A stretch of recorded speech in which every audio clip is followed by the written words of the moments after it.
ربنا آتنا في الدنيا وما له في الآخرة من خلاق ومنهم من يقول ربنا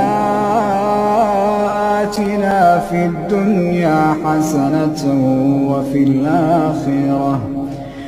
الآخرة حسنة وقنا